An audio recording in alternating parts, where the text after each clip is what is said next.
ముందుగా ఆ పద్యాన్ని ఒకసారి పూర్తిగా గుర్తుచేసుకుందాం. అల్పుడెప్పుడు బల్కు ఆడంబలముగాను సజ్జనుండు బల్కుం చల్లగాను కంచుమ్రోగునట్లు కనకంబుగున. విశ్వదాభిరామ వినురవేమ. చాలా సరళమైన పదాలు. కానీ ఒక రకంగా చెప్పాలంటే సమాజపు సైకాలజీ మొత్తం ఇందులో ఇమిడిచారు వేమన. సరే, అయితే దీని విడమరి చూద్దామా?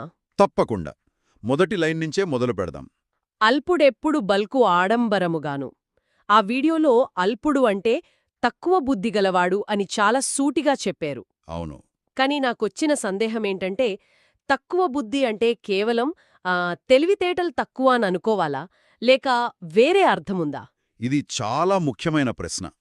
ఇక్కడ తక్కువ బుద్ధి అంటే ఐక్యూ తక్కువగా ఉండటం కాదు.